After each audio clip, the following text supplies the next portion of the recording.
Jesse Livermore is the greatest trader to ever live. Period. The end. Full stop. In his heyday around 80 to 100 years ago, he was one of the wealthiest men in America from swing trading. Amazing. From swing trading, trading his own money. In this video, we're going to be breaking down his continuation pivotal point breakout strategy. That's a mouthful. Looking at it from 5 key areas. Firstly, we're going to look at the identifying. How did he identify high quality setups? Number 2, how did he control the risk? Number 3, how did he mitigate the risk? And number 4, how did he optimize the profits? And then 5th and finally, we're going to be diving into Livermore's mindset towards the end of this video. I would ask that you do 3 things for me because it really helps me grow the channel, reach a wider audience, and for me to know you're enjoying this type of content. Please subscribe if you have not already done so. Please press the like button for me, and please leave a comment down below and I will personally respond to you. With all of that being said, MarketSmith are today's video sponsor. There's a discounted trial available in the comments below, and let's get into it. So this is Livermore's daily commute to work if you were interested. So here's Kings Point in Great Neck, New York. So he would sail around here. Here you go, follow the red line, follow the red line down here around Wall Street up towards Fifth Avenue and here's Central Park here, and he would be in his fantastic office. If you wondered what his yacht looked like, 300-foot yacht that was created for him, built for him in 1925, cost him $3 million. You're probably wondering, crikey, how much does that cost with today's inflation? About $51 million. Don't worry, he did get some use out of it. He cruised the Caribbean for 9 weeks on its maiden voyage. If you're wondering where his property is, well, it isn't actually there anymore. It was demolished in the 1950s, 60s, but here's an image of it here. This is where he lived. This is called Evermore, which was in Kings Point, Great Neck, and you can see it's been demolished and there are several properties that now sit on the plot. Okay, back to being serious. Strategy overview of Livermore's continuation pivotal points. What was Livermore trying to accomplish with this breakout method? This is an important place for us to start. In my view, make as much money as possible from leading stocks with minimal asymmetric risk to reward trades taken, whilst being in the market only at advantageous times for his strategy. This raises key questions for us from that statement. Number 1, how do you make as much money as possible? How do you find leading stocks? How do you create asymmetric risk to reward trades? When is it advantageous to be in the market for this strategy? Don't worry, we're going to answer all of those during this presentation. Quote from Livermore: I absolutely believe that price movement patterns are being repeated. They are recurring patterns that appear over and over with slight variations. This is because the stocks were being driven by humans and human nature never changes. Livermore used a way of analysing the market that he called top-down trading. As the name implies, Livermore is starting off to determine the market trend. Don't worry, we're going to be going into a lot more detail as we progress. We're starting high up and then we're going down, down, down into the weeds. So first and foremost, he's trying to establish the line of least resistance for the market. Is it up? Is it down? Is it sideways? He is then looking at the group and sector action as well. Which groups are strongest? Where is the line of least resistance for these groups? Are they trending up? Are they trending down? What are the strongest? What are the weakest? Then he's looking at the sister stocks, which he also called tandem trading. So for instance, if you were looking at trading Nvidia, and we've got some examples, Livermore would also be looking at AMD. So if you're looking at large semiconductor company ABC, you'd also be looking at large semiconductor XYZ. Sister stock tandem trading, very important for Livermore. And then he would be looking at the individual stock. So other people's philosophies, they look from the bottom up, so they're looking at the stocks, the groups, and then up to the market. Whereas Livermore would actually come at it from the other way, similar to Stan Weinstein as well. Market, group, and then looking at the individual stocks. So we're going to stay with this theme of top-down trading. We're going to work our way through. We're going to look at the market, then we're going to look at the sector, then we're going to look at the group, then we're going to look at the individual stocks. So I've got 2 charts to show you on the market to begin with. This is the Dow Jones from 1897 up to around about 1960. This actual final PC. You see this rally here? This is when Nicholas Darvis made the equivalent of about 50 million in today's money. So you can see, what do you visually see here? Well, you can see that I've color-coded it green and red. I'll explain that in a minute. But what do you see the market does? Well, it does one or two things, doesn't it?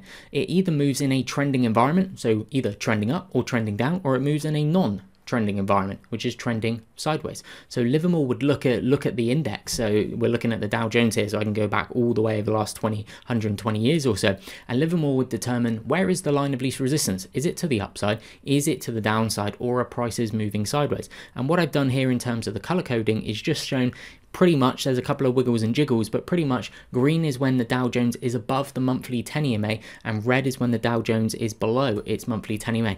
That is going to be significant when I show you some data in a couple of slides time. We're now going to fast forward and we're going to look at the last 60 years, and you tell me, has anything changed? Here you go. This is a chart. So this is a chart from 1897 to 1960. This is a chart from about 1960 to 2023. Has anything changed? Nope. The market is either going sideways, non-trending, it's either trending up or it's trending down. Nothing has changed. And the significance of trading a breakout type strategy when the market trend is behind you is significant, as you are going to find on the next slide. So this is my own data table here. This is looking at around about 3,000 different breakouts and looking for when the NASDAQ composite was either above its monthly 10 EMA or below its monthly 10 EMA. What is the significance of this? 91% of the 3,000 breakouts occurred in a month when the NASDAQ composite IXIC is a ticker closed above its monthly 10 EMA. So you can think of it, are you in a 91% environment or a 9% environment for breakouts? So now when we go back and you look at these red zones and these green zones, when do you think it is going to be more prudent to be trading continuation type breakouts? In the green zones where the market trend is behind you. So we've looked at the market and we want to have that strong market trend behind us, i.e. the NASDAQ comp trading above its monthly 10 EMA. Now we're drilling it down to the sector. So on the top chart, we've got XLK, which is the technology ETF, one of the main ones. And then below that, we've got one of the main financial ETFs, which is XLF. Which one is a better candidate? Which one is stronger? Which one is showing better relative strength? Do you know? Let me explain. So if we take a look at XLK here, you can see that price is actually trending up. So the line of least resistance here is to the upside. We can see that. We also have, this is a free tool on TradingView, search my name in the indicators, Jack Corsellis RS line, you'll find it. You can see that the relative strength line, so this is XLK versus the S&P, is trending up. So tech is outperforming the market, being the S&P 500, and it's in this nice uptrend. It also built a head and shoulders bottoming type pattern. So okay, if the sector is strong and showing relative strength, there's probably going to be groups and stocks within that sector that are also strong. Interesting. We'll get there. We'll get there in a minute.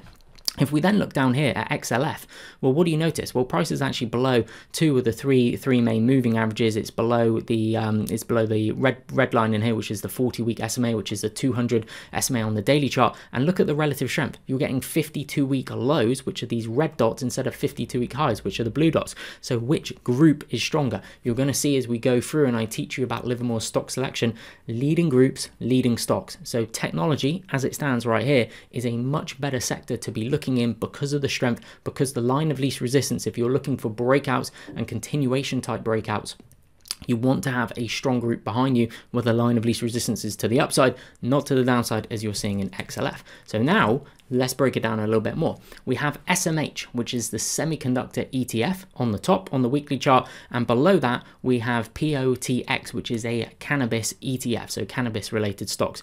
Where is the line of least resistance for the cannabis ETF? It's to the downside, isn't it? You can see it's trading below all the key moving averages. They're just sloping down like this. Look at the relative strength line, looks absolutely terrible. 52-week lows coming through.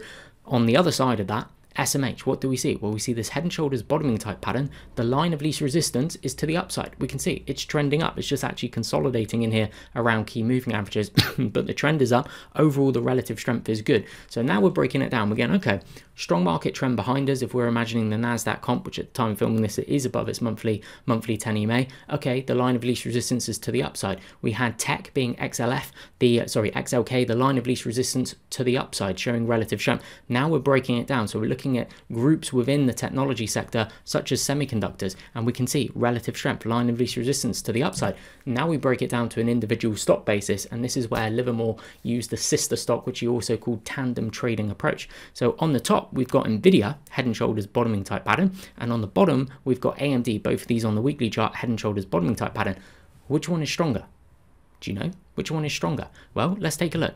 Nvidia, first and foremost, look at the strength of this relative strength line. I said relative there a lot, didn't I? See how it's trending up here. See how you got these blue 52-week highs coming through. And on the most recent weekly bar here, you're getting a 52-week high blue dot on the relative strength line versus the S&P 500. You can also look at price in relation to the moving averages and how the moving averages are just sloping up nicely here, and they're kind of like fanning out, and price is well above them. Whereas if you look At AMD here, it's kind of struggling to get a bit. It is above the moving averages, but here it's kind of languishing around the black line, which is the 10-week, which is the 50-day. You can also look that price over the last, what's that, 6 or 7 weeks, price is actually making a lower high here. See, from this high here in mid to early March, early to mid March here, it's actually making a lower high. Whereas Nvidia over the same time period, so we're looking at this high here, Nvidia is actually making a higher high. So Nvidia is making higher highs on a shorter term basis and a longer term basis. High, high, high, low, high, high, high, low, definition of an uptrend, right? Where on a shorter term basis, AMD is actually making a lower high. So Nvidia and relative strength, it's not my opinion, it's not your opinion, it's the opinion of the market. The market's currently telling you it prefers Nvidia. So this is where you then start dialing it in, that you're looking for strong market trend behind you, strong sector, strong group, and then looking for the leading stock. And obviously you could bring in, say, the CAN SLIM criteria as well, looking for earnings, looking for very big earnings, looking for very big sales. We'll talk about that in the stock selection. Got a few good quotes. So then when we look at Nvidia, this is the same time period, breaking out of this base, 52-week high on the RS line. So Livermore quote over here: I also believe in trading the market leader. Go with the most powerful stock in the group. Don't look for the bargain, the weak sister. Go with the leader, the anchor, the strongest stock in the group. So we're starting from up high. Remember, top-down trading. We're looking at the trend of the market. We're then looking for the strongest groups and strongest sectors, and you can just bring the charts up. You can use the relative strength line, you can look at them side by side, compare them, and then you're doing the same analysis for the individual stocks. What is the leader in the group, both from a technical standpoint, but preferably ticking a lot of the William O'Neill criteria: massive earnings, massive sales, so on and so forth. So interestingly, Livermore did not use charts to trade, as 99.99% of us probably do. He actually recorded price, as you can see here. Now this image is from the book How to Trade in Stocks by Jesse Livermore. It's the Richard Smitten one. It's orange and black. I would highly recommend that book. From page 57 onwards, the book actually gets even better. It is a must read, especially if you're watching a video like this. So he would actually record the price patterns and then look for the repeatable formations, the repeatable patterns to actually occur. Because if you remember, the chart patterns that we look at, and we're going to look at on the next slide, they are just a visual representation of recorded prices. So I do think if Livermore was trading today, I do think he would be using charts, as I think the technological advancements are vast, and I think he would utilize it. But because these, well, I'll read the quote out. Livermore can describe it even better than I can. All through time, people have basically acted and reacted the same way in the market as a result of greed, fear, ignorance, and hope. This is why the numerical formations and patterns recur on a consistent basis. So remember that Livermore, when he was jotting those prices down, the charts are just a visual representation of the numerical formations and patterns that are occurring. So I don't want to bombard you with lots and lots of chart patterns. Here are the main four. There are lots of variations of these. So number one is a flag triangle pennant, also known as a volatility contraction pattern if you've read Minervini's work. The next one, if you've read William O'Neill's work, you'll be very familiar with it, is the cup and handle. Quite often in the handle, you can see some form of flag, triangle, pennant, VCP, and or Darvis box. Next one is a wedge / a volatility contraction pattern, low, mid, pivot, if you study Minervini's work. Then over here, you have the flat base, also known as the Darvis box. So these are the four chart patterns you are going to see occur with the most frequency. There's slight variations of these, but these are the main four to really just drive into your pattern recognition memory skills. So let's go through a couple of them. So we're going to start off here with the flag, triangle, pennant, VCP, whatever you want to call it. As you'll find as we progress throughout, the chart pattern is nowhere near as important as what is happening from a supply and demand perspective. So this here is a VCP / flag. It's more of a flag type pattern actually, but it's building higher lows. Pay attention to which moving averages you're seeing the stock respect and then tighten up around as well. And you're going to see that quite often before a breakout you get this really tight bar, and you'll see that Livermore speaks about the line of least resistance forming, the pivotal point forming as well, and the repeatable characteristics you see. We're going to go really deep into these really tight bars. I just call them trigger bars. So you can see the relative strength line as well. That's very important to pay attention to. You can see the earnings gap, look at the volume coming through. So I'm not going to spend a great deal of time on these ones. I just want to give you an overview. What I then want to do as well is draw your eye to what happens after the breakout. So this is where a real study of you studying, going back, looking at stocks that go on fantastic runs, whether it be the Can Slim leaders of the world. So if you think in recent years, you think the Tesla runs, you think the Nvidia runs, you think the AMD runs, you think the Zoom runs, the Peloton runs, whatever it may be, you can obviously go back as far as possible. But you start to notice, as Livermore was saying, these repeatable formations happen. Okay, what does a stock do in the base? What's the chart pattern? Is it some form of flag, triangle, pennant, VCP, some form of cup and handle, some form of Darvis box, some form of wedge, a lower pivot? What are the repeatable characteristics you see within the base from a price volume perspective? What's the relative strength line doing? Where is the stock holding around key moving averages? What happens in the days before the breakout? Now here's the important point. What happens after the breakout? Because we're looking at Livermore's strategy and we're thinking about it from basically 5 different aspects, but the first 4 are kind of the main ones. Identify, control, mitigate, and optimize. And then the 5th one is a little bit more holistic in terms of the mindset. But look at what key moving averages the stock is respecting, and you'll note that Livermore said the big money is made in the sitting tight. So look at what moving averages the stock is hold. Where do you then get the change of character bars? We're going to come on to change character bars. You may have to watch this video once or twice. There is a hell of a lot of information in this video, and to try and articulate it in a clear way the first time around for you to really get it, it's going to be difficult. You may have to watch it once or twice. So this one here is another one, flag, triangle, pennant, VCP. This is actually on the 1 hour chart. We're going to be talking about this a lot as we go. These multiple tight candlesticks, the volume drying up, what does it mean from a supply and demand perspective? How does it help us create a much more asymmetric risk versus reward trade? So minimal risk, maximizing the upside, optimizing the upside, both in terms of overall gain, but also speed and efficiency of the game. We'll be talking about tactics about that. Here's your cup and handle type pattern. So the 50 SMA is usually very important for more growth orientated stocks, and is an area, so this purple line here, where larger operators can step up and support the stock. So it's always good to see the stock holding around its 50 SMA, and then look at the tightness that comes through. This is interesting, isn't it? Do you see how there's a common theme here? There's a common theme, there's repeatable characteristics that are going on. Look at the tightness coming through in terms of these candlesticks. Look how the volume dries up. What then happens there afterwards? Interesting, right? Here's one which is more of a wedge slash a VCP and a low mid pivot VCP. So good reaction to the earnings. See how it pulls back down. Holds this blue line in here, the 21 EMA. Interesting. And then do you see the tightness coming through? Look how the volume dries up. Which moving averages does the stock then hold on its run up? Interesting, right? Then you got your classic Darvis box, which is a flat base. So see how the stock makes a good run here, actually trends above all key moving averages, pulls into the 10 EMA, starts going sideways as you would expect in a Darvis box. Look how the volume dries up, and then these pesky multiple tight candlesticks are showing up again. That's interesting, isn't it? What is that telling us from supply and demand? Don't worry, we're gonna get onto that a little bit later on. Then what's interesting, see how you get this clear change of character. There's a quote that I'm going to take you through a little bit later on in the presentation, where Livermore talks about the market will give you clues of when to get in, but it'll also give you clues or danger signals of when to get out. So what you're trying to do is you're trying to do this in a very deliberate manner, build the mental representations. What does a stock do before it base? The best stocks, what does it do before it base? What does it do in the base? What does it do just before it breaks out of the base? How can you take advantage of that? What does it do thereafter the base? Create rules around that, sell rules, and then when's the best time to be getting out? Again, just repeatable characteristics throughout the whole process here. So identify pivotal points. Quote from Livermore: I define a continuation pivotal point as a consolidation where the stock pauses in its ascent, as a general sometimes pauses in a major assault to let his supply lines catch up to his troops and provide his men with a rest. It is usually a natural reaction of the stock. The prudent speculator, however, will carefully observe which way the stock will emerge from this consolidation and not anticipate. So he does not anticipate the breakout, he waits for the breakout. The pivotal point gives the only tip-off you need to trade and win. A speculator has to be patient because it takes time for a stock to run out its logical and natural course and form a proper pivotal point. The key to my later theory of trading is to trade only on the pivotal point. Interesting. Pivotal point is the same as O'Neill's pivot point.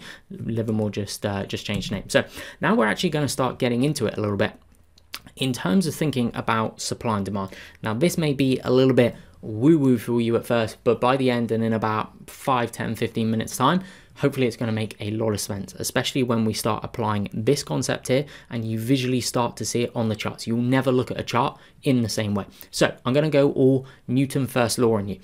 An object at rest stays at rest, and an object in motion stays in motion with the same speed and in the same direction unless acted upon by an unbalanced force. It was Richard Wyckoff who said the secret to the stock market lies in the ability to interpret supply and demand. Livermore was interviewed by Richard Wyckoff, who was around in the same time many a time, and I'm sure Wyckoff learned that from Livermore. So how on earth does Newton's first law of an object in motion apply to speculation? What on earth am I talking about? Well, what Newton's law means in trading terms is the market and or stock is either in a state of imbalance, so it's trending up or it's trending down, so either demand is dominant or supply is dominant, okay, like this. So imbalance over here, we would have demand. If you think about it as scales, the weight on the demand side of the scale is greater than the weight of the supply side, so prices are going up. Inverse, so vice versa if it was in a downtrend, or a state of equilibrium, which is sideways. What on earth does that mean? Well, it just means that if you think about the scales, we have balanced weight on the demand side of the scale and the supply side of the scale. So, okay, there's supply coming, but then there's demand coming. There's demand coming, there's supply coming, and they're just equal in weight. Think about that as kind of a Davis box. Prices just aren't going anywhere. There's just an agreement in price between sellers and buyers. Livermore's pivotal points for breakouts were focused on finding states of equilibrium, so quiet, tight price action, and waiting for the moment of imbalance, so the breakout to occur, and acting promptly whilst obviously controlling risk, creating asymmetric reversible trades, which we'll come on to later on. The stock should then remain in motion, trending upwards due to demand until acted upon by a large enough unbalancing force, supply. So danger signals, change of character bars as you are going to see. So if I just go back a couple, okay, think about this now from a Newtonian physics standpoint. That was a little bit wordy, wasn't it? So in this Davis box in here, you have an equilibrium in price. There's just an agreement between buyers and sellers, and we know how much supply and demand is coming in by looking at the volume. I'll come on to this. So think about volume as weight. So remember, we've got these scales, and in this Davis box in here, what do we see? Well, we see that there isn't much supply coming, but there isn't much demand coming. How do we know that? Well, the price volatility is very tight, and then take a look at the volume. What's that, 9 out of 10 volume bars, 90% of these volume bars in the base are below the 30 bar average, being this black line here. So if we think about volume as weight, there just isn't much weight on either side of our scale. Okay, great. Now we move out of the area of equilibrium, being this Davis box, into an area of imbalance. What does that mean? Well, we now have greater weight on the demand side of our scale, so our scales have done this, price is rallying. Then Newtonian physics again, until acted upon by a large force. Here's the large force. Change a character bar. Do you see how visually you're now seeing this in terms of supply and demand? Everything that I'm trying to teach you in this video is extremely logical if you link it all back to supply and demand. This is that unbalancing force. This is the change of character bar. This is what Livermore referred to as the danger signal. As I said, you may have to watch this one a couple of times because we are going to go some places. So now we just looked at it on the chart. Let's look at it here in terms of a schematic. So identify pivotal candlesticks. So this over here, this is where I may lose a couple of you. Try and stay with me there. So we have an area over here where I've given you 3 candlesticks. We have a very bullish bar that opens on the low, closes on the high. We then have a hammer candlestick. We then have a doji candlestick. And what I've indicated here is the 30-day average volume. What do you notice about the volume on each of these bars? For all of them, it's above the 30-bar average. We'll come back to that point in a minute. We then have on the right-hand side of the chart the same 3 candlesticks, difference being the volume. Okay, 30-day average volume is here. So what I'm trying to indicate here is on these 3 bars on the right, the volume on all of them is half roughly the 30-bar average, the 30-day average. And over here on the left, for the same 3 candlesticks, the volume is above the 30-day average. What does all this mean when we think about it from a supply and demand perspective? Well, if we take a look at this doji candlestick, so a doji candlestick basically opens and closes at exactly the same price near as damn it, okay? There's a bit of a supply shoot where price goes up, and then there's a bit of a demand tail where price has gone down, but price opens and closes at the same level. This candlestick is exactly the same as this candlestick. However, here's where it should hopefully start hitting home. Which one has more supply?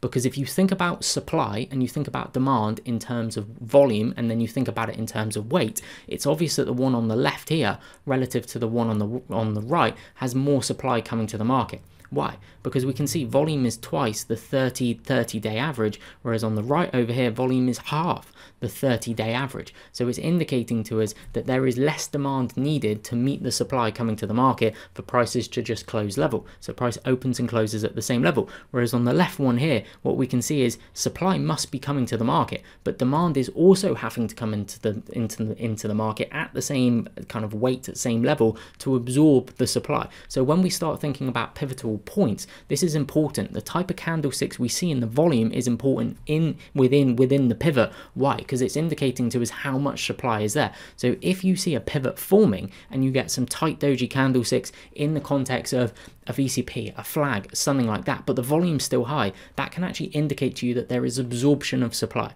So a tight doji bar on increasing volume can indicate that supply is coming to the market, but demand's stepping up and meeting it. Whereas bar on the right like this, tight doji candlestick, low relative volume, can indicate there's very little supply coming to the market. So what bar would you like to see before a breakout? A doji that has high relative volume still indicates supply coming to the market, or a doji with low relative volume indicates very little supply is coming to the market? Which one do you want to see? Interesting, right?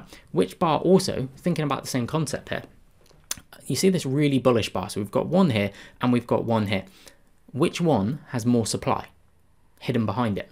Interesting, right? Again, think about supply, think about it in terms of volume, and think about volume in terms of weight here. So what are we actually saying? Well, imagine if both of these bars, this bar on the left here and this bar on the right over here, each bar went from $95 to $100. So it's they've both gone up around about $5 in price. One did it on volume half the 30-day average, and one did it on volume twice the 30-day average.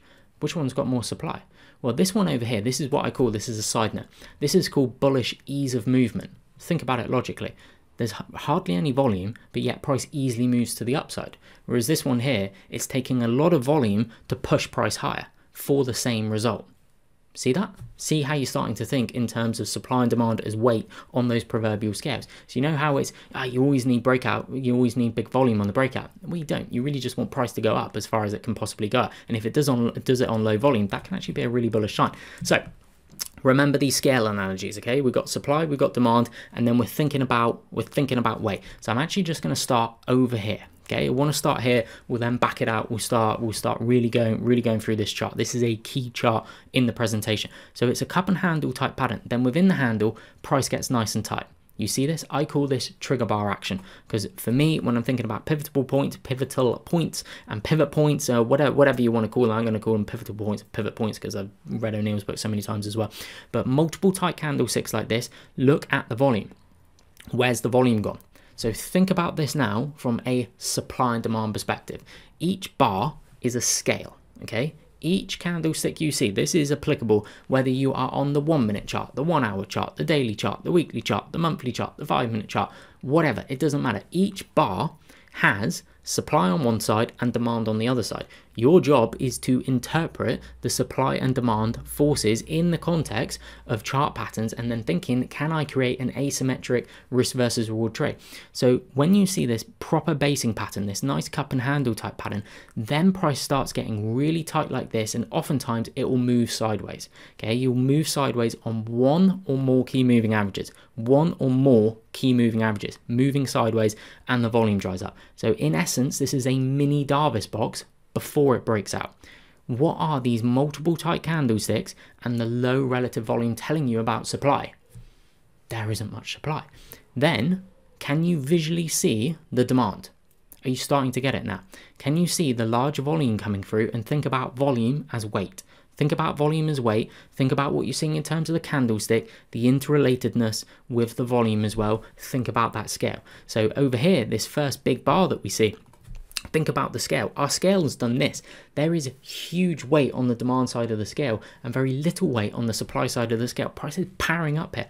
Absolutely fantastic. We can see it here again. We can see it here again. We can see it here again. This time though, we get large volume, gap up doji into overhead resistance. Now remember, a doji, remember that we had the doji on the previous slide on the left and the doji on the previous slide on the right. Look at the volume coming through. So it's a doji candlestick which signals indecision between buyers and sellers. Okay, gap up doji as well. But look at the level of volume coming through. Do you see how there is supply coming through on this doji?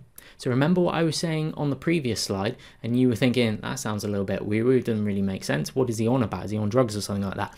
I'm not on drugs, I'm just on supply and demand. So if you look at this here, it gaps up. This is a logical place for supply to come to the market. But because it's a doji gapping up into this overhead resistance, what's happening is supply's coming to the market on this bar. There's a lot of trap buyers up here who have held this down, getting back near break even. Maybe there's some dip buyers in here selling as well. Supply's coming to the market, but hang on a minute, price then isn't going down. And we get this doji and it's high volume. What's happening? Demand is stepping up and absorbing the supply. So do you see how this doji here, relative to say the final doji bar that you see over here, yes, it's smaller, but see how the volume's really dried up. This final doji, these final couple dojis are telling you there is very little supply coming to the market. So before the breakout happens, this is Livermore's point, the line of least resistance forming, the pivotal point forming. I really struggle to say that word. I have ADHD, I have dyslexia, and pivotal point, sometimes I mess it up. So apologies about that if I mess it up a couple of times. But this here, extremely tight bar, low relative volume, no supply. So think about it from a scale analogy. Think about it. So if I go back a slide, this is what we're looking for. As I've tried to illustrate here, low volume means very low weight on the supply side of the scale, very low weight on the demand side of the scale. There is an equilibrium in price. So remember, you're trying to find the equilibrium, which is then this blue area here, in the context of a proper chart pattern that you see repeat time and time and time and time again. And then you're trying to trade the imbalance. Where does the imbalance on the chart happen? Right here, through the line of least resistance, through the pivot point, off it goes. Interesting. So within the context of a proper basing pattern, pivotal points signal the line of least resistance is forming and act as the final jigsaw piece. So for me, when I see this type of action and I see cup and handle, VCP, flag, wedge, this to me is the final piece of the jigsaw puzzle. This is the equilibrium. Then I'm looking for, can I create an asymmetric risk versus reward trade? Why? Because I'm expecting the imbalance and I'm looking to trade the imbalance. Look for notable decreases in price volatility, aka tightness, accompanied by volume drying up on a relative basis. Everything is relative, okay? Apples and apples, pears and pears. We're not comparing this stock to how Google is moving, Amazon's moving, or something like that. When you're comparing the price and the volume action, it's all relative, okay? So a relative decrease in price volatility for this stock is versus this stock. We're not comparing it to stock ABC like that. The tandem trading sister stock stuff is different. You're not actually looking at kind of price volatility and volume drying up. You need to stay on the chart here. The pivotal point will often move sideways on one or more key moving averages, as you can see here. 10 EMA, 21 EMA, 50 SMA, really, really, really important moving averages. So reps and sets, let's do a couple more so it really sinks in. So where is the area of equilibrium? What Livermore called the pivotal point. I messed that word up again, didn't I? I told you I have dyslexia, I have ADHD, I struggle with pronouncing something. I also have a stutter. You may have recognized that in some of the videos. So to anticipate the market is to gamble. To be patient and react only when the market gives a signal is to speculate. Let me read that one more time. It's crucial. To anticipate the market is to gamble. To be patient and react only when the market gives the signal is to speculate. So do you see here, you're watching it, you get this flag type pattern form. Okay, the stock to this point here went up like 800% or something, and then built.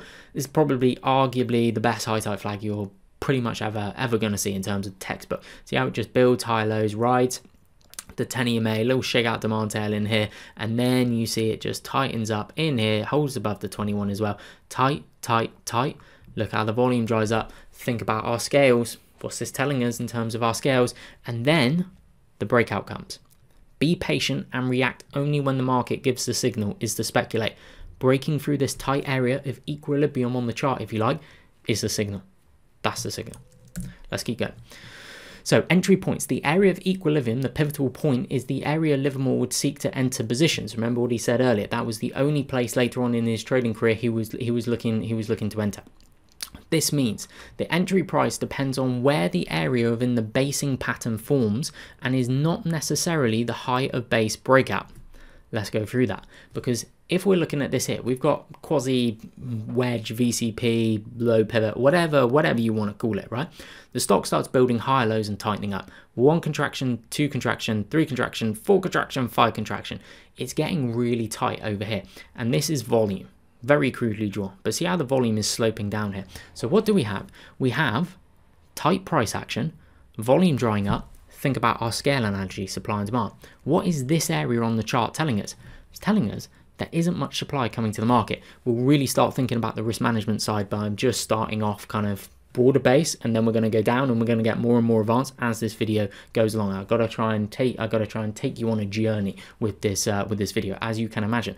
To summarize the greatest trader who has ever lived trading methodology in one YouTube video, pretty darn difficult, but I'm gonna give it a go for you guys.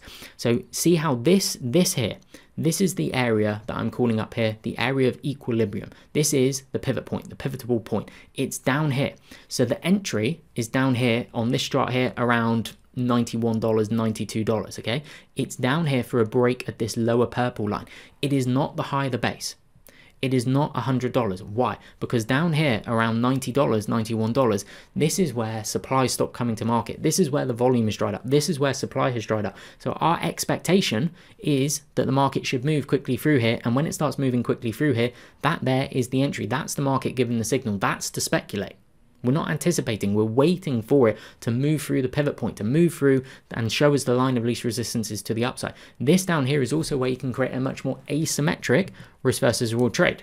Let's get into it. So the point of controlling risk is to create asymmetric risk to reward opportunities. So this here is a wedge pattern, VCP, low pivot, whatever you want to call it. I should have entered a quote in here, but Livermore had a quote, and you're going to see it later on. So this is a boo-boo on my part. But Livermore would never risk more than 10%. Oftentimes he was actually out before he had a 10% stop loss. Don't take action with a trade until the market itself confirms your opinion. Being a little late in a trade is insurance that your opinion is correct. In other words, don't be an impatient trader. Wait for the breakout. Wait through the break of the pivotal point. So here you can see we pull back down, and let's imagine that this blue line here is the 21 EMA.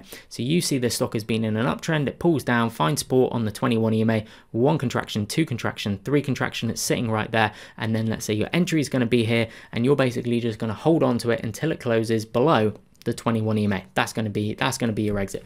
Really nice and simple. We'll talk about these things a little bit later on, but I just want to introduce you to the concept of thinking about units of risk. Okay, how much are you risking, and do you think there's a reasonable expectation that your reward justifies the risk? I.e., can you risk $1 to try and make $3, $5, $10? So in this instance here, you'd be risking, say, a single unit of risk. Let's just imagine this is dollars for the purpose of this. So here you're risking $1, and your reward on the trade was 1, 2, 3, 4, 5, 6, 7, 8.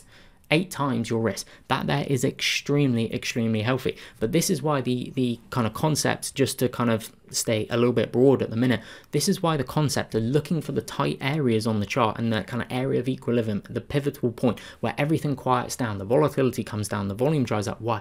Because you can go in with tighter risk control. Okay, you want to lose the least amount possible on your losing trades. We're going to talk about free rolling and risk mitigation a little bit later on, but these pivotal points, it gives you an expectation for what are you expecting to happen through that level, because you've just seen it 1,001 times, just 10,000 times. Okay, these repeatable patterns that happen. Cup and handles, VCPs, flags, Darvis boxes. What do they do in base? Where are they setting up? What happens in the days before the breakout? How can you create asymmetric risk versus reward trades? How can you then remove all the risk from the trade? How can you optimize profits, both in terms of thinking about the monetary gain, but also the speed of the monetary gain, so the efficiency side of things as well. Don't worry, we'll come into all of it. So this is just a little kind of taster here of thinking about units of risk, thinking about risk versus your potential reward as well. But that's why identifying the tighter spots on the chart is really helpful for you, and I'm going to show you some simulations as we go through a little bit later on. So let's just think a little bit here about risk versus reward and which is a better setup. So we don't actually have a chart down here, but I'll explain it in a minute. So Livermore on favorable risk reward opportunities. I also paid a lot of attention to the ratio of my potential profit and the size of my investment. If a stock was trading at $200 and I expected a 20-point move, so that would be a 10% move, I deduced that I would have to put up $200,000 to make 20 grand, so 10%.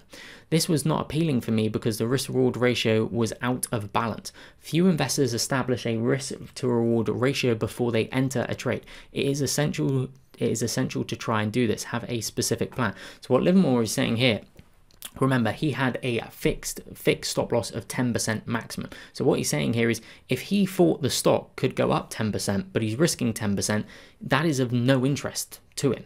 Why would you want to risk 10% to try and make 10%? It's not a favorable risk versus reward trade. So when we start looking down here, this is without charts, but imagine that this is the risk versus reward or potential reward that you think is reasonable for this stock in this entry.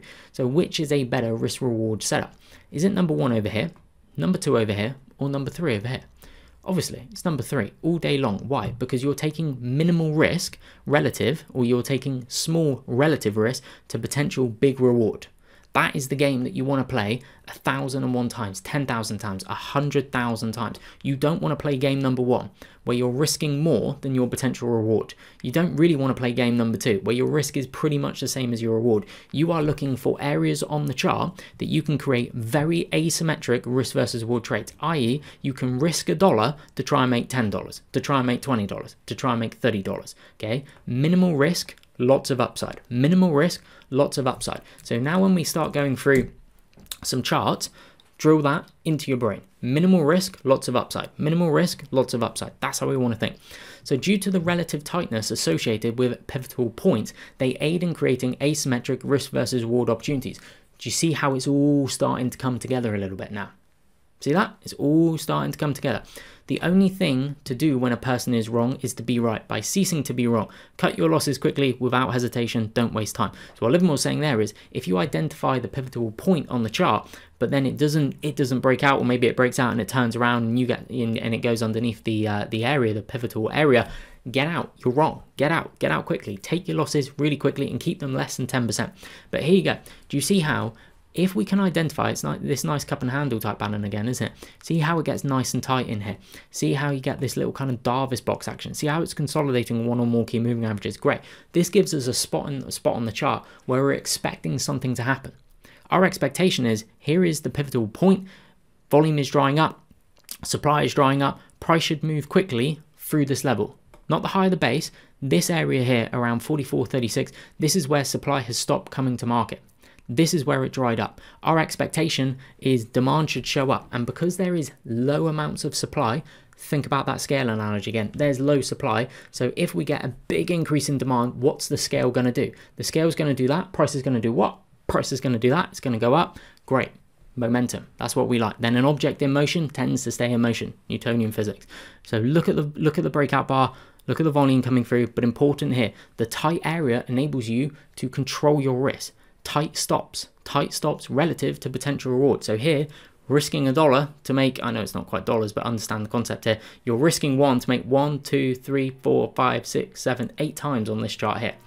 That's how you want to think. Really, really healthy risk versus reward. Control the risk. Keep it to an absolute minimum relative to where you think the reward potentially is. Here's another one. What chart pattern is this? VCP. VCP, maybe it's a bit flag type pattern as well. So let's imagine on this one here that you went, well, I'm actually just going to exit my position when it closes below the blue line, which is the 21 EMA. So here you see you get 1 contraction, 2 contraction, 3 contraction. What do you notice? Before the stock breaks out, I cannot stress how important it is for you to do your own studying. Study tens of thousands of setups. Go study them. Go look at what do they do. What does a stock do in the basing period? What are the repeatable characteristics? How can you create asymmetric, favorable risk versus reward trades for yourself? How can you then optimize the profits? Both thinking in terms of size of the gain, speed of the gain as well. For me, I'm an intermediate term trend follower. Livermore was an intermediate term trend follower as well. He's trying to ride the trend until the danger signals start coming through. We'll talk about danger signals there. But see again, these pesky, these multiple tight candlesticks, they just start showing up again, don't they? Look how the volume dries up. Think about the scales. What's it telling you about supply and demand? There's very little supply. What's our expectation? Price should break through this level. Object in motion stays in motion until acted upon by an unbalancing force. Here's the unbalancing force with the gap down and the increasing volume coming through. One thing that I will talk about a little bit later on when we're in the optimizing part, we're only in the identify part. Remember, we've got identify, control, mitigate, optimize, and then Livermore's mindset. I'm even going to share with you his day-to-day routine as well. But you can go lower the bar, lower the bar, lower the bar, lower the bar, lower the bar if you think it starts getting extended from the black line, which is the 10 EMA. But either way, these tight areas on the charts, that pivotal point as it's forming, that area of equilibrium, means you can go in with really tight risk control. So keep the losses small relative to what you think is achievable. I'm going to show you bell curves, distributions, simulations a little bit later on. Here's another one. So this one here, not messing up the home runs is of extreme importance to the speculator. As Livermore said, men, traders who can both be right and sit tight are uncommon. So can you be right in terms of your timing, your execution of the trade, and then can you sit tight? Very, very, very uncommon. So that there is having your sell rules in place. So if you take a look, this one here is CABA. So can you visually see the demand? So start thinking about those scales, okay? Start thinking about price, interrelatedness with the volume. What does it mean in terms of supply and demand? What are you really seeing there? So can you see the huge demand moving in here? Look at the volume coming through. And then can you visually see the lessening of supply via the volume? So see how price just pulls back, holds the black line, which is the 10 EMA, bounces, pulls back, holds around the black line, and then you get this really tight bar in here.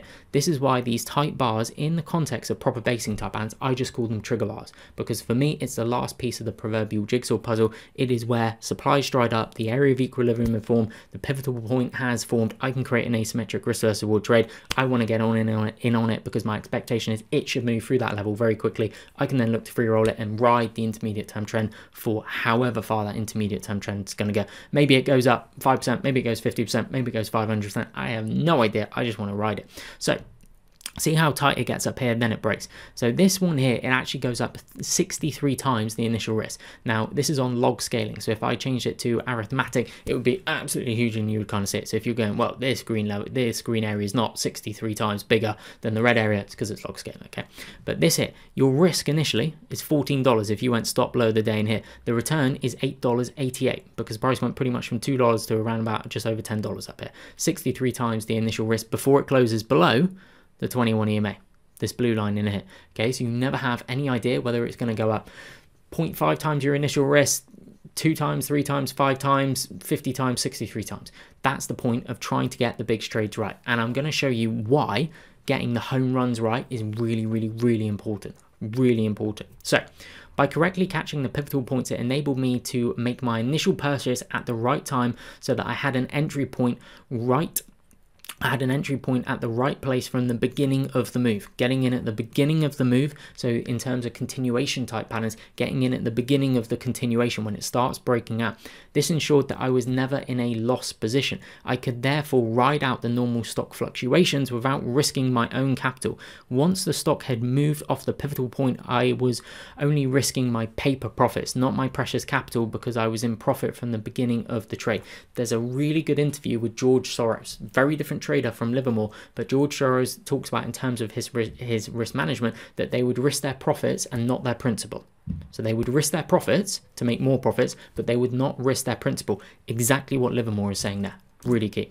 Let's go into a little bit of stock selection. So this one is a little bit wordy. Bear with me because there are a few nuggets in here for you.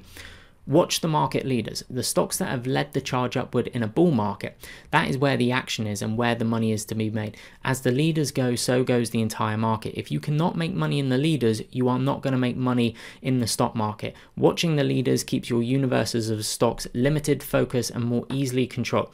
If you cannot make money out of the leading active issues, you are not going to make money out of the stock market as a whole. Keep your money invested in the leaders, the stocks that are moving. The leaders of today may not be the leaders 2 years from now. Think about some of the leading stocks we saw in second half of 2020. Think Zooms of the world, Pelotons of the world. Where are they now? They are not going to be the leaders in the next bull market. I traded to beat the game, and a big part was having the right timing. My quest was never ending to refine and develop the pivotal point approach. My approach to trading new highs, finding the industry leaders and the best industry group. Finding the industry leaders and the best industry group. So leading stocks from leading groups. These theories were all developed after much experience and effort. I would wait days, weeks, and months for the stock to position itself at the spot I thought most opportune. In other words, the perfect moment to make my purchase. These ones I really like. Stick to the strongest industries and pick out the strongest stocks in those industries. In the end, this is interesting. This is what Darvis found as well. In the end, and Livermore, basically everyone. In the end, it's earnings, profits, and profit potential that move stocks, not emotions like hope and greed. In the final analysis, it is profits, real and imagined, that eventually drive the price of stocks. And remember that reality will always eventually set in to produce a final conclusion for the industry group and any particular stock. So basically, stocks that meet the CAN-SLIM criteria either have massive earnings or expectations of future earnings, as Livermore was saying there, real and imagined. So you want to look for leading industry groups, leading stocks within those industry groups. Identify patience. So Livermore on patience. Livermore actually thought patience was the most important attribute for a successful trader or speculator. He referred to them as speculators. This desire to always be in the game is one of the speculator's greatest enemies in managing his money. It will eventually bring about disaster, as it has brought bankruptcy and financial disaster to me several times in my early career. There are times when playing the stock market that your money should be inactive, waiting on the sidelines in cash, waiting to come into play. Remember, we started off this presentation with looking at the market. Where is the line of least resistance? Is it to the upside? Is it to the downside? Is it just moving? Is it just moving sideways? In the stock market, time is not money. Time is time. Money is money. Often money that is just sitting can be later moved into the right situation at the right time and make a vast fortune. Patience, patience, patience is the key to success, not speed. I'm going to read that sentence again. Patience, patience, patience is the key to success, not speed. Time is a cunning speculator's best friend if he uses it right. I was a lot less active in my trading than people thought I was. In my later life, when Livermore was making fortunes and he was much more a swing trader, he started off as a scalper in the bucket shops, then he transitioned to being a day trader, then by the end he was a swing trader. I was only interested in the essential move, the important swing in the price of the stock. This often took much patience in waiting for all the factors to come together into a focal point where I felt as much as possible that everything was in my favor. The direction of the overall market, the industry group, the sister stock activity, and finally the timing was correct and an important pivotal point was reached. He wrote this decades and decades and decades ago, and it's like he wrote it yesterday. Honestly, this book is so timeless. If you haven't read it 5 times, read it 5 times at least. It's a ridiculously good book. When I said it was the sitting and not the waiting that was important, I did not mean after the stock was purchased. I meant before the stock was purchased. That's when you have to sit and wait for all factors to come together to merge into the perfect trade, or as perfect as possible. Make sure you have placed as many factors in your favor as possible and never rush into any trade. Take your time. There will always be another play. As we said, there's always another bus. So go slow. Don't risk all your capital in any one situation. Protect it. Really, really, really key. Really key. That's a great sign. So he was talking about sitting and waiting for the right opportunities. He does also then talk about sitting in positions as well, in terms of if the stock's acting right and the market's acting right, stay in it. And be fearful when others are, that's a Warren Buffett quote. We'll come on to fear and greed and Livermore's interpretation of that a little bit later on. So now we have gone through the identify part. We're now going to go into the controlling section. So control.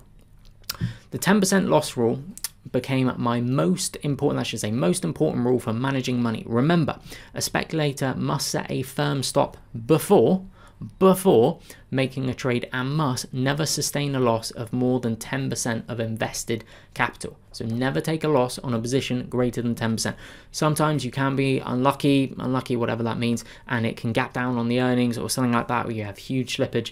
But Livermore saying keep your losses less than 10%. 10% is the maximum. Losses work geometrically against you as well, okay? So if you lose 10%, it takes 11% to make it back up. If you lose 20%, it takes 25% to make it back up. If you lose 50%, then you need a 100% gain to make it back up. If you lose 90%, then I think you need about a 900% gain to make it back.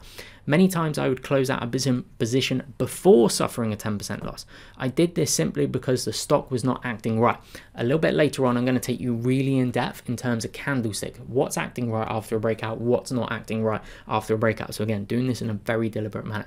If I lost more than 10% on a trade, I would sell immediately. I never asked for the reason. The fact that it had dropped was reason enough to get out. So Livermore's not sitting there going, oh, why is this going down? I read something on Twitter that this stock was going to go up. I listened to the chief exec on a call or something like that, and he said it was going to go up and there was a lot of demand for Livermore said, I don't care. The stock's gone down. That's reason enough to get out. Enough of the narratives, price action. One should never permit speculative ventures to run into investments. Do not become an involuntary investor. Do you know what an involuntary investor is? We've all been there, we've all done it. You buy a stock, you don't put a stop loss in, it goes down and you go, it'll come back, I'll sell it when it rallies. It never rallies. Suddenly you're now down 20%, 30%, 40%, and you are the involuntary investor. Year later, it's down 90%, you're still holding it. That is an involuntary investor. Involuntary investors are the ones that do not use stop losses. And what was supposed to be a speculative venture where they were looking for a 10%, 20%, 30%, 40% move, whatever it may have been, it didn't come through to fruition. It didn't break out. It turned around. They should have got stopped out. They didn't use a stop loss. Suddenly they are now holding that stock down and down, down. And having large losses in your portfolio is the quickest way to blow up your trading account. It is foolhardy to make a second trade if your first trade shows you a loss. Never average losses. Let this thought be written indelibly upon your mind. That is key. I never argue with the tape. Never get sore at the market. Getting sore at the market does not get you anywhere. A loss never bothers me after I take it. I forget it overnight. But being wrong, not taking the loss, that is what does damage to the pocketbook and the soul. We've all been there. We've all had that large loss in our trading portfolio, and psychologically can be very, very damaging. That's what Levin was talking about. So let's actually start going through some maths here. So every great trading book you've read might have different entry and trade management approaches. But what do they all have in common? What is the one common denominator of every great trading book you've ever read? The importance of risk control. Number one, the importance of risk control. So risk versus reward, your break-even win rate. Obviously, if you're risking one and you make one, you need a 50%, you need to be right half the time, 50% of the time to break even. However, if you start risking more than your reward, so now you're risking 2 units and your reward is only 1 unit, you suddenly need a 67% win rate just to break even. If you're risking 3 units and your reward is only 1 unit, you need a 75% win rate just to break even. So we want to reverse that, okay? We want to risk less. This is the point of the pivotal point, looking for those tight areas, that equilibrium area on the chart. Why? Because you can go in with tighter risk control and try and get the asymmetric upside. So if you're risking 1 unit, but your reward is 2 units, now suddenly you only need a 33% win rate to break even. If we jump to say risking 1 unit to getting 4 units of return, suddenly you only need a 20% win rate. So you want to risk minimal amounts and look to get asymmetric upside on the opportunities you take. Now I'm going to take you through a little scenario here, because this also feeds into loss control and thinking about break-even rate. So if I said to you, you have 10 trades and you can actually pick your percentage gain on 10 of those trades, but I'm going to give you a 40% win rate. So you're going to have 10 trades. Let me start that again. You're going to have 10 trades and you're going to have a 40% win rate, but I'm going to be really generous. You can pick what your gain is going to be on those 4 winning trades out of 10, 40%. However, your loss is going to be on the 6 trades. Your loss is going to be half of whatever your gain is. You can pick whatever you want, but it's got to be your gain is twice the size of your loss, and your win rate is going to be 40%. So you're going to have 4 winning trades, you're going to have 6 losing trades over the 10 trades.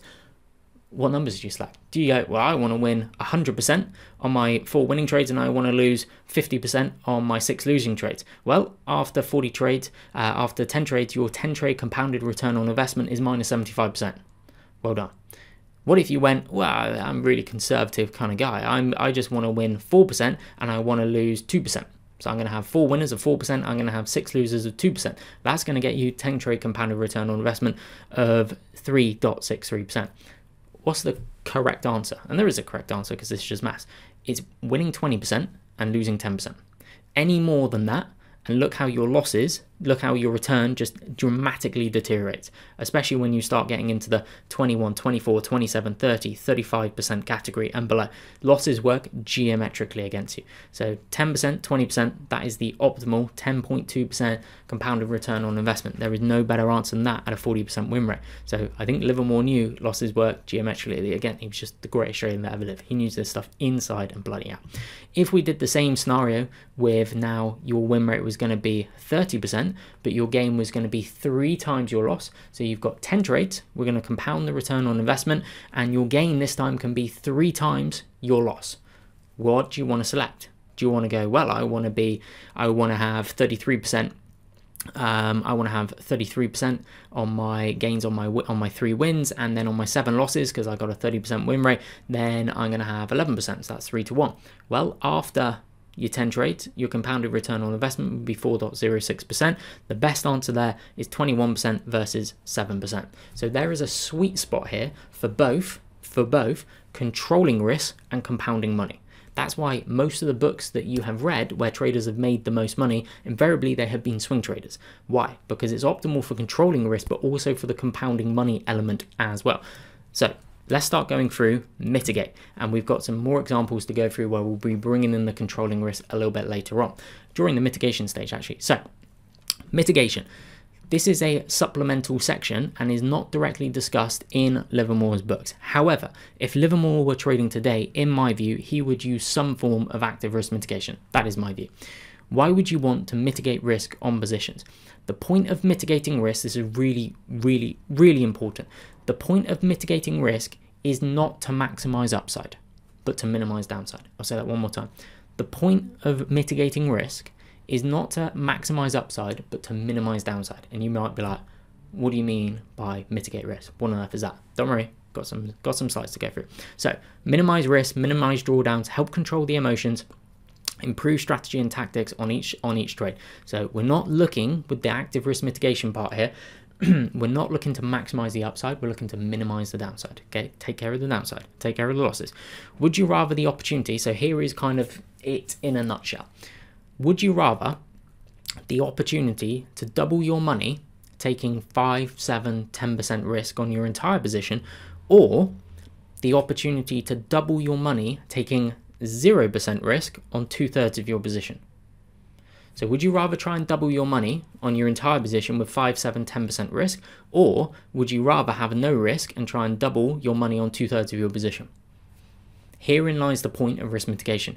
Get yourself risk-free, then sit and see what trend unfolds with rules to optimize profits. Don't worry, we'll go through it. Livermore said down here, the lucky trader is one who minimizes mistakes, and if they do not make a mistake, acts to minimize the damage by exiting from the situation quickly. If they do make a mistake, acts to minimize the damage by exiting from the situation quickly. In practice, this means having a written plan for each trade you enter, the most important element of which is the stop loss. Livermore cannot stress the importance enough of trading with stops. Now, I'm going to go all Sun Tzu on you a little bit. Art of War, very good book, maybe the best book ever written on risk management if you read it and you interpret everything back to trading. So the good fighters of old first put themselves beyond the possibility of defeat and then waited for an opportunity of defeating the enemy. Invincibility lies in the defense, the possibility of victory in attack. So just on this upper quote here, this is how it links back to trading.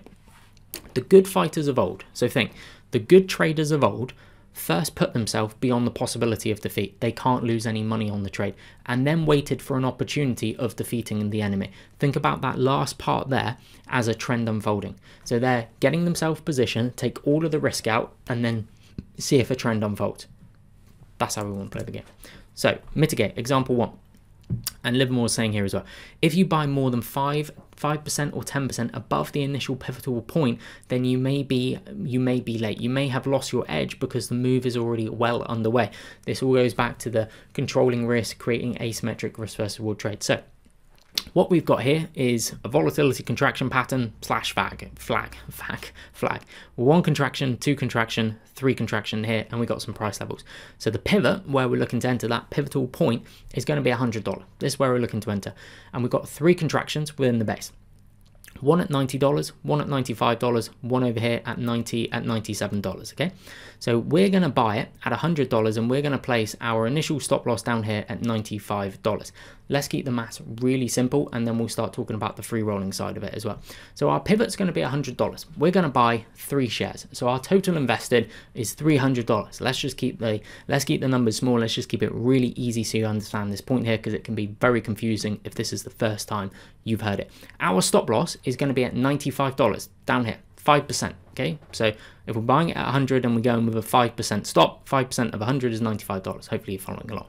So our total risk on the trade is not $300 because we're using a 5% stop. So it's $15. Why? Because we're buying 3 shares and each share has $5 risk attached to it. So our total risk is $15. Now, here are the 3 free roll levels. You can go and work the math out for yourself if you like as well. What I like doing and what I find the sweet spot for me is selling 1/3 at 2 times the stop loss That could be the initial stop loss, or it could be I'm moving the stop loss up and then free rolling.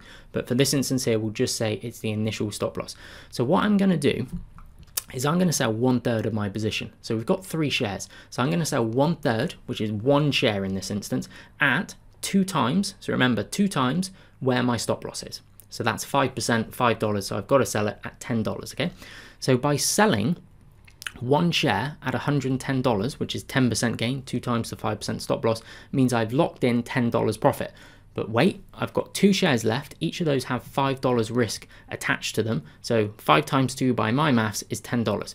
So I've locked in $10 profit, but I still have $10 of risk because I've got 2 shares with a stop loss down here at $95. So 10 minus 10 by my maths is 0. So I've free rolled it. This is risk mitigation. This is positioning yourself beyond the possibility of defeat. Let's do another example. Livermore quote. When you purchase a stock, you should have a clear target where to sell if the stock moves against you, and you must obey your stops. Another Livermore quote. I always established a stop before making the trade. So again, he's planning the trade out. He's thinking, where is the pivotal point? Where's that area of equilibrium? Where can I create a favorable risk versus reward trade? Where am I getting out if I'm wrong on the trade? Can I get out quickly? I don't want to tie my capital up in a situation. I always establish a stop before making the trade. Another reason for buying on the pivotal point is that it always gave me a clear point of reference, really clear. You know where you're wrong on the chart. If it was a breakout from a consolidation, I had a reference point to select as a point for my stop where I could close the trade out if things went against me. So that could be a contraction within a base where price is tightening up. It could also tie in with being underneath, say, a key moving average. So in this instance here, we have the same chart, but instead of placing our stop loss at $90 or $95, we're going to place it at $97. So that would be a 3% stop loss because we're buying at 100. So where our stop loss is going to be here, we're going to buy the same 3 shares. So our total invested is $300. Our stop is $97. So we've got a 3% stop loss. Our total risk on the trade is therefore $9. 3 shares with a $3 stop loss, 3 times 3 is 9. But this time we don't need to wait till $110 to sell, which was up here on the last chart. We can now sell at 106. Why? Because 3 times 2 is 6%. So if our stop loss is 3%, we can sell 1/3 at 2 times where the stop loss is. So in this instance here, we can sell 1/3, so 1 share at $106. So that means we've locked in $6 profit, and our total risk left, because we've got 2 shares, each with a $3 stop loss, 2 times 3 is 6. So we've locked in $6 profit. We've got $6 risk left. 6 minus 6 equals 0. That means we've free rolled the trade, which then makes it much easier for me psychologically. This is why I wanted to put it in here, because what you will commonly see many more times than not is you will see the breakout, and then after a successful breakout, it'll test the pivot point. It will come back down and test around it. So for me, I actually find it psychologically much easier. I free roll into it, maintain the stop here, and then I can sit through the testing action. I'm then either going to get stopped out down here, break even, or the stock's going to reverse and start trending higher. Fantastic. So next section, we're going to go into optimize. So now we're really getting into the latter part of the strategy. So these are some quotes from the book and also from reminiscences of a stock operator that I would highly recommend. So, men who can both be right and sit tight are uncommon. I found it one of the hardest things to learn, but it is only after a stock operator has firmly grasped this that can he make big money. So be right and sit tight. Interesting. Remember Old Man Turkey from Reminiscences? I think it was a long step forward in my trading education when I realized at last that when old Mr. Partridge kept on telling other customers, well, you know this is a bull market, he really meant to tell them that the big money was not in the individual fluctuations but in the main movement. That is, not in reading the tape but in sizing up the entire market and its trend. So think, as we did earlier on, this is why Livermore went top-down trading. Market, group in the sector, sister stocks, and then the individual stock as well. So working from the top down, sizing up the entire market and its trend. He, the speculator, has to reverse what you might call his natural impulses. Instead of hoping, he must fear. Instead of fearing, he must hope. He must fear that his loss may develop into a much bigger loss and hope that his profit may become a big profit. This, I actually think, is an absolute golden nugget, because if you think about your psychology when you're in a trade and suddenly it starts to go, you're up 3%. 5%, 6%, you probably have, certainly if you're new to this, you probably want to snatch at it. Oh, I'm up 5%. I'll take it off. I'm a winner. I won on this trade. And you start rationalizing why you should take the trade off so quickly. I'm up 5%. Yeah, I'll take it off. Yeah, you can never go broke taking profits. Well, you can if you're not maintaining a healthy risk versus reward relationship, and your break-even win rate is below, as we were going through earlier.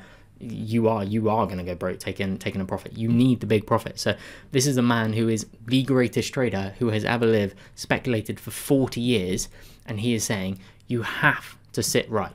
You have to be right and sit tight. Only after you really grasp that concept and you put in rules around optimizing profits will you actually make the big money. You will probably go on a journey, and most of you have probably gone on a journey of basically, as Livermore did. I think in a roundabout way, most of us do. The kind of journey is you maybe start off being a fundamental guy, so kind of more the value investing kind of approach. Then you go into, well, hang on a minute, I spent all of this time reading these financial reports. I did all of this research on a company, and I did that on Monday, Tuesday, and Wednesday. Then I bought the company on a Thursday, and then a couple of weeks later, I'm down 20% on the company. Hang on a minute, this company was supposed to go up. So you then chuck all that out the window. You then start getting into scalping, you start getting into day trading, and then you start realizing the really big money, as Livermore was saying here, the big money is in being right and sitting tight, riding the trend, and then getting out when the danger signals start appearing. We'll talk about that a little bit later. After spending many years in Wall Street and making and losing millions of dollars, I want to tell you this. It was never my thinking that made the big money for me. It was always my sitting. Got that? My sitting tight. Now, he is talking about patience to wait for the setup, but as he is saying up here, he is also talking about patience to sit in winning positions and ride the trend. Stick with the winners. As long as the stock is acting right, do not be in a hurry to take a profit. So here we go. Let's go into some maths. Optimize scenario number 1. Well, we've actually got 4, but we've got 2 slides on this. So over here, we have got different scenarios. We've got scenario 1, we've got scenario 2, we've got scenario 3, and we've got scenario 4. What are all of these traders in these scenarios doing right? What are they doing right, guys? Well, they're maintaining a healthy risk versus reward relationship. Scenario number 1, 50% win rate, 14% on the winners, 7% on the losers. Nice and healthy, 10 trade compounded return on investment, 33.95%. Great. Scenario number 2, maybe it's the same trader, gone into a tougher market environment. Their win rate has dropped from 50 to 40. They have 4 winning trades, 14%, but they're still maintaining that healthy 2 to 1. So 2 to 1, that's my stutter kicking in. Gain versus loss ratio. That's fantastic. 10 trade compounded return on investment, 9.27%. Trader over here is going, God, this is a really tough market environment. They've had 3 winners of 9%, and then they have had 7 losers of 3%, but 3 to 1. Reward to risk ratio, really good. 10 trade compounding return on investment, still coming out ahead, 4.64%. Scenario number 4, this trader over here has a 40% win rate, but they have an outsized gain coming through. 150% win, then 15, 10, 5, and then they have a collection of 3% losses and 5% losses. Note their 10 trade compounded return on investment and the significant difference of the other ones. 55.90%. Really interesting when you compare scenario 4 with scenario 2. So getting these outside winners, as we're going to talk about a little bit later on, and this is what I wanted to put some math behind this. So you guys start going, I get it now. Livermore, big money is in the sitting. It's in the sitting. So this is another scenario here. What are these traders doing wrong? They both have, as this person down here is going, but I have a 50% win rate. What are they doing wrong? What are they doing wrong? Well, this person over here, snatching at small gains. 3% win. Snatched it. 6%. Snatched it. 7%. Snatched it. But look at the losses. 10%, 15, 20, 25, 30. After 10 trades, their 10 trade compounded return on investment, they've lost half their money. They're on 50%. This person over here, not much better, but a little bit better. This time, they're able to get decent sized wins, 25% wins coming through, 50% win rate. But look, they're not controlling the downside. This is the point. Losses work geometrically against you. If you lose 25%, I think the math is you need about 33% to get back to break even. So even though your wins and your losses are the same, after 10 trades, they've lost the compounded return on investment. They've lost 27%, nearly a third of their capital. This is how losses work geometrically against you. This is what Livermore understood, knew, preached, that keep your losses below 10%. 10% is like max. Your average loss should not be coming anywhere near 10%. It should be less. So I just want to read this quote out as well, as I like it. I did precisely the wrong thing. The cotton showed me a loss and I kept it. The wheat showed me a profit and I sold it out. Of all the speculative blunders, there are few greater than trying to average a losing game. So that means when the share price is going down and you're suddenly down 5%, 10%, don't buy more is what Livermore's saying. Do not, this is averaging, losers average losers, averaging fewer blunders greater than trying to average a losing game. Always sell what shows you a loss and keep what shows you a profit. Interesting. Let's go into bell curve, so bear with me here. So good trading, whatever the strategy, is maths, okay? It's basically bell curves, it's distributions. So think in terms of distributions over a large series of trades. This may also help you take away some of the pressure that you are putting on yourself for individual trades, okay? If you're just thinking this trade, and you're myopic on it, okay? Scale it back. Think about a large series of trades over a distribution, over a bell curve. So we've got Trader Bill and we've got Trader Bob. Which trader do you want to be? Well, let's take a look. If we take a look here, what is Trader Bill not doing very well? Well, he's got some decent sized gains coming through, we can see that. But take a look at the losses here. Do you see how the bell curve, and look at these percentage losses. What did we learn on the last slide about how losses work geometrically against you? Look at his losses. Okay, he's got a lot of losses coming in which are sub 10%, but then look, he's got losses going up to 15%, 20%, 25%, 30%, 35%, 40%, 45%, 50%. Is Bill going to make any money? Absolutely not, especially with these wins over here. But with these size losses, Bill ain't going to make any money. You ain't going to give your money to Bill. But what's Trader Bob doing over here on the right hand side? Well, if we take a look at the losses here, his losses span from 1% to, let's say, a couple coming in at 15%. Maybe it's a gap down on earnings or something like that. That is going to happen. It is real life. It is trading. But you can see the vast majority of his losses are coming in somewhere between 1% and 6-7%. That's a much healthier area to be. And then let's take a look at his wins here. Well, actually, he's got a really nice cluster of wins coming in somewhere between 7.5% and 30%. So what is he doing? He's maintaining a very healthy risk to reward ratio. Really good. Trader Bob is trading really, really well. So again, you can set this up for your own trading. Think about distribution curves, think about bell curves. It'll remove a little bit of stress, myopic focus that you may put on one or two trades as well. So let's go through some simulations. So remember what Livermore was saying. The big money is made in the sitting, okay? And over the course of his career, changed from a scalper to a day trader to a swing trader. Another great quote down here, speculation is far too exciting. Most people who speculate hound the brokerage office. The ticker tape is always on their minds. They are so engrossed with the minor ups and downs, they miss the big movements. So here we go. We've got various different simulations here. So we've got sitting versus non-sitting, not sitting in positions. So this is, I cannot fit this on like a page and for it to be clear. So these are the simulations that I was running through on Excel. So I will take you through them. Hopefully you find them quite interesting. So with each of these simulations, we're starting off with 100 grand, and there's going to be 250 trades, and the position size for each trade is going to be 12%.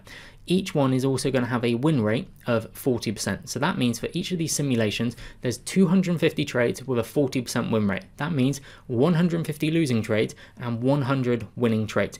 The metrics that I've changed are the average loss and also the wins coming through as well. So sitting one. After 250 trades, the return is 47%. Their average loss was 10%, okay? So on their 150 losing trades, their average loss was 10%. They had 80 winning trades with an average gain of 5%. They had 10 winning trades of 50% gain and 10 winning trades of 100% gain. So this trader was trying to sit and play more for the home runs, and they returned 47%. Simulation 2. The only thing that we have changed here is we've taken down versus sitting one is we've taken the average loss from 10% to 5%. We've halved it. Now look at the difference. The return, the wins are the same. 80 winning trades, average gain 5%, a couple of big winners coming through. The return is 264% by taking the average loss from 10% to 5%. Monumental difference there. Sitting 3. What we've done now is we've said the average loss is 5%. Now the 80 winning trades average gain, we've bumped it up from 5% in the previous two examples. We have bumped it up to 8%, 384%. Do you see how as we start tweaking these figures, and again, this then gives you something to aim for. You can start to say, okay, what is optimal? What am I really shooting for here? What is my strategy? What are my rules in place? And then try and achieve this. Sitting 4. Now we actually have over 1,000% return. What have we changed here? Well, the only thing we've changed relative to sitting 3 is we've chucked in 2 really big winners. Only thing we changed. So to go from 384% to 1,037%, do you want to know the only thing we changed? We popped in here one gain out of 250 trades, one gain of 500%, with a 12% position size and one gain of 700%. Now, if those of you that are trading through the last 3 years or so will know those kind of gains are possible. They do not come around every single day. You can go and look at some of the crypto stocks, the Marat, the Marathons, the Riots, other crypto stocks. Go and look at likes of GameStop and stuff like that as well, and other stocks, some of the biotech stocks during COVID as well. You could look at Kaba from 2023 as well. Stocks do go up this much and they ride the intermediate term trends. Is it going to happen every single time? Absolutely not. But what I'm trying to do here is make you realize sitting and getting the home run trade every now and again, maybe 1 or 2 out of 250 trades, look at the monumental difference it can have on the return. Okay, that's why I like to sit for the intermediate term trend, not sitting. Example number 1.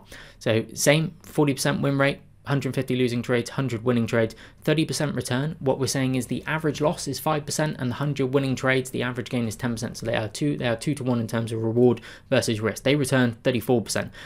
A little bit different from our guy over here returning 1,000% and 364%, who's shooting for these bigger moves.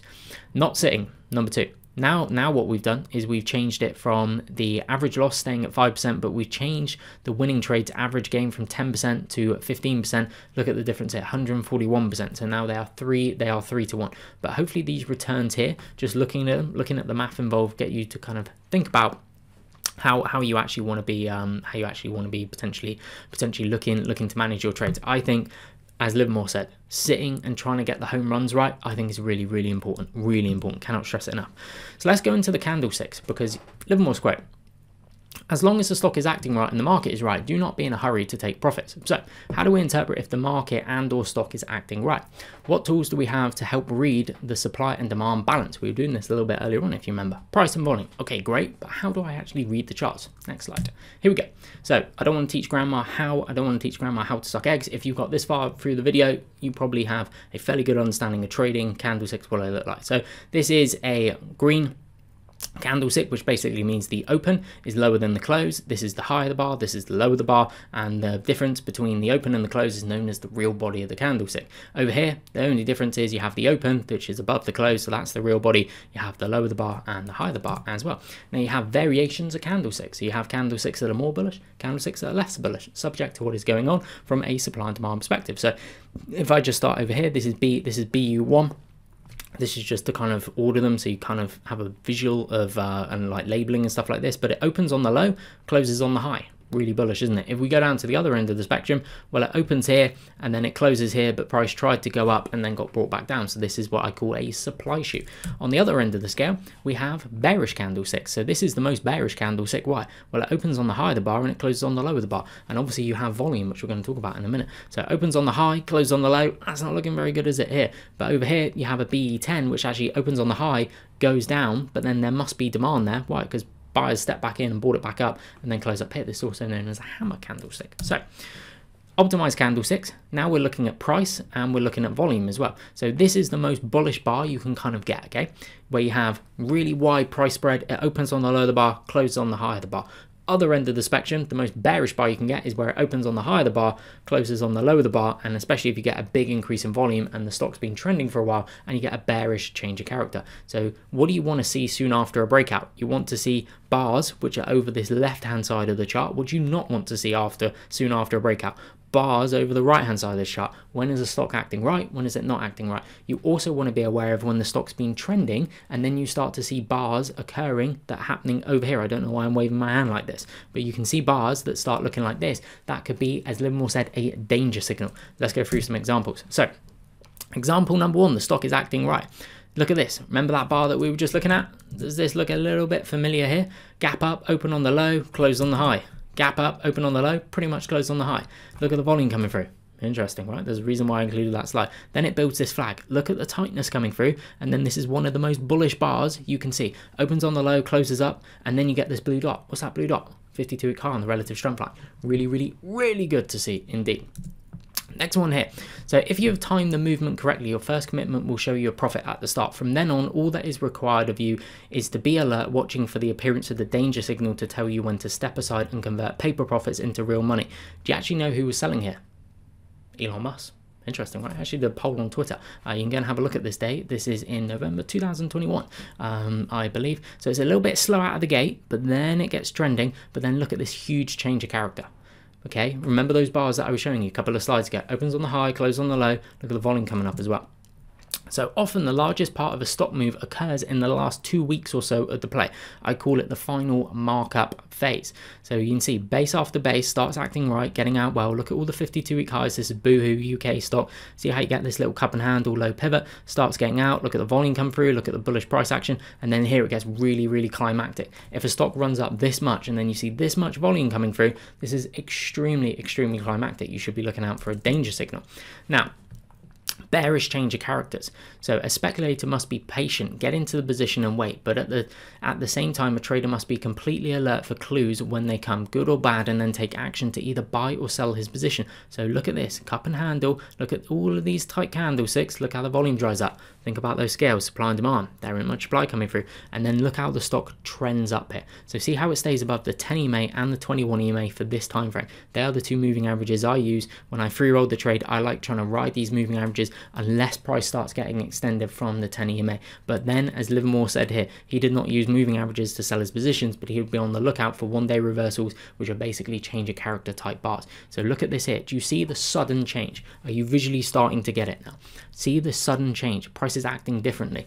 Widespread bearish candlesticks. Look how the volume's popping up. That was the beginning of the end. Another one here. So a signal that made me sit up and take notice was the one-day reversal, which I'm basically referring to as these change of character bars. A one-day reversal occurs when the high of the day is higher than the high the previous day, but the close of the day is below the close of the previous day. Basically a bearish engulfing candlestick, okay? And the volume of the current day is higher than the volume of the previous day. But I basically look for change character type bars. So you see this here, these widespread red candlesticks, even worse if it takes out key moving averages. So on this chart here, these are the moving averages I use on the daily chart. Black line 10 EMA, blue line 21 EMA, purple line 50 SMA, grey line 100 SMA, red line 200 SMA. So you're looking for evidence to get in. So see how tight price comes here, breaks out, good breakout, some shakeout demand tails around here, price comes down but then gets bought up, that's fine, then starts going climactic behavior, stock makes a big run, look at all the volume coming through, interesting, then you get change of character, change of character, change of character, that's the beginning of the end. So again, you're looking for evidence of when to get in, but then also evidence of when to get out of your positions as well. Here's Moss. So it builds this cup and handle type pattern, cup and handle, 52-week high soon after the breakout. This is where price got nice and tight in here, little tight bars, volume dries up as well now, it gets out. And then you see how it rides the 10 EMA, being this black line here, and also the 21 EMA, being this blue line here, and then you get this clear change of character. So I think of Livermore's point of one-day reversals, I also think of them as change of character bars. Widespread bars slicing through one or more key moving averages on increases of volume as well are not good. Sometimes during the session you see I call these shakeout demand tails, because during the session you see this bar, it looked like this bar but not by the close. Side point, this is where you can think about a Bayesian way of thinking. So you're constantly updating your decision making process when new information becomes available. So for me, I'm trying to ride the 10 EMA and 21 EMA, but if the 50 SMA is there near the breakout, I may keep some back for the 50 SMA being the purple line in there as well. So optimize.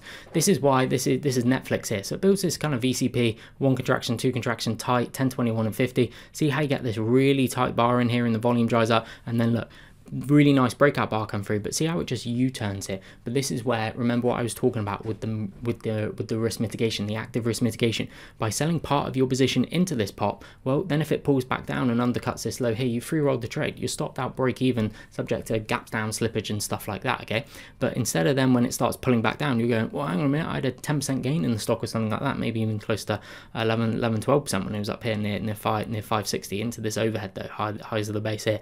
So then suddenly it's pulling back down, you're going, well, I had a 10% gain and now I'm going to get stopped out at my stop loss of 3%, 4%. Whereas actually, okay, it goes, but it didn't go, and then I just get stopped out down here. That's why free rolling for me, emotionally, mentally, really, really helps me. But can you see this deterioration in the relative strength line?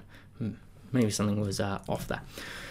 So time as a trading dimension, this is interesting. So I get asked this question a few times as well. So later in my trading history, I decided that I would not hold stocks that did not move in the direction I had anticipated. This is a quote by Livermore. I would wait for what I considered to be the perfect time to buy the stock. If it did not move as I believed it should within a few days, or what I considered a reasonable time, say a week or two, I would then sell out the position. So this is NIO here. So see how it puts in this nice shakeout demand tail, see how it's trending up. Shakeout demand tail here, holds the 21 EMA, little gap down reversal bar underneath the 21 EMA. Look at the tightness coming through, look how the volume dries up. What's that telling you from a supply and demand perspective? Then it breaks out, but then this shaded area here in orange. This is what I just call the boredom area, because you've bought it, the stock's got out, but then it's not really going anywhere. But for me, and kind of my interpretation is similar to Livermore here. If it's still acting okay and it's just kind of continuing to base, so i.e. you're just seeing more multiple type candlesticks and the volume drying up like this, and it's kind of going sideways or slightly up, but it's holding above key moving averages, I try and give the stock every chance, at least for a couple of weeks, what I consider a reasonable time, say a week or two. So sometimes you can buy it and then maybe the market is just off, and it's that proverbial basketball underneath water. The stock's trying to go, but the market weight is just pulling back and it's pushing the stock down. Then when that pressure of the market's released, up, up and away it goes. And then do you see how it rides the 10 EMA and the 21 EMA? Interesting, right? See how basically for this entire move it stayed above the 21 EMA. Interesting, right? You really need to think about that in terms of optimizing. This is a really interesting slide. We're getting into some of the latter phases now, but you will notice when you study stocks in a very deliberate manner, they have personalities. My finding, Livermore found this as well, so I found it fascinating when I read this in the book too. Every stock is like a human being. It has a personality, a distinctive personality. Aggressive, reserved, hyper, high-strung, volatile, boring, direct, logical, predictable, unpredictable.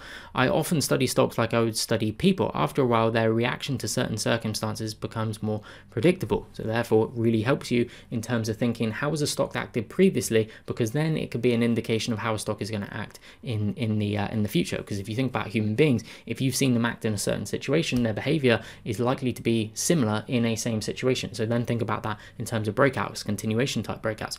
I firmly believe that as long as a stock is acting properly, progressing with normal reactions such as consolidations, corrections, and proceeding in the direction of the trend, there is nothing to fear, no reason for a speculator to concern himself. And the fact that a stock is selling in new high territory should only encourage the speculator. On the other hand, the speculator must never become complacent or relaxed to the point that he misses the clues that a stock has topped out, change of character, and has created a pivotal point that will set it off in a new direction, perhaps a reversal in trend. My motto, be ever vigilant for the danger sight. A few ones on Livermore's mindset, and I would really encourage you, go and study Livermore, because unfortunately he committed suicide. So you can learn an awful lot from Livermore of understanding how he traded in the market, understanding his mindset for the market, but also trying to understand the emotional pitfalls as well to what was a very sad and tragic ending to his life. So I'd really encourage you to study the life of Jesse Livermore. Fascinating life.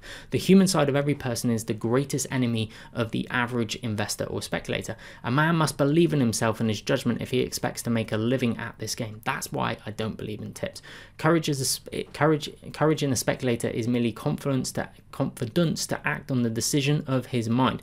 Emotional control is the most important factor in playing the market. Never lose control of your emotions when the market moves against you. Don't get too confident over your wins or too despondent over your losses. Keep stress at bay, acting always to keep the mind clear and your judgment correct. I did all I could to achieve this in my physical life by going to bed early, eating and drinking lightly, taking exercise, standing upright at the stock ticker, standing while on the telephone, and demand silence in the office. I spoke to no one on my way to work and kept silent about my stock market operations. Interestingly, obviously there's been a big rise, pardon the pun, of standy uppy das, which is currently what I'm standing at. And that sitting is becoming the new smoking. Livermore knew this 100 years ago. Interesting. I decided long ago that if there were going to be mistakes made in my trading, I want them to be my mistakes. Now, this is Livermore's day here. I will paraphrase this rather than read this all out to you, but you can pause the video here by all means. But what Livermore is actually saying here is having time to think, contemplate in silence, seclusion is really important for him to actually plan his day. Focus, just have no one around him. He would actually, remember I started off the video by in the spring and the summertime he would actually sail on his yacht, but no one was allowed to talk to him. Even kind of his staff, his maids in the house, when they got out his morning coffee, his morning juice and the newspaper, no one was allowed to be around him. No one was allowed to talk to him. So that kind of silence, that solitude to think, process, act, deliberate, come up with a plan, very key indeed. Having a clear kind of bedtime routine sounds a little bit kind of childish, doesn't it, in terms of this YouTube video, but actually having the discipline of going to bed at the same time every night and getting up each morning, having a strict discipline and routine is extremely important. Thinking about yourself, as Livermore says over here, as an athlete, actually being very attuned to what is going on mentally, what is going on physically as well, keeping yourself in pretty good shape. So great, you've made it to the end of this video. Now what? Well, here are your 10 key takeaways. Know your setups, know where you're getting out before you get in, create favorable risk versus reward opportunities, obey your stops, know the market trend, know the strongest group and leading stocks, have a plan, then trade your plan, keep outside influences to a minimum, take care of yourself physically and mentally. Patience, patience, patience. I hope you have really enjoyed that video. Thank you if you made it all the way to the end. Please do remember to subscribe to the channel, press the like button, leave me a comment down below, and I will personally respond to you. Thank you very much again, and I look forward to seeing you in a future video.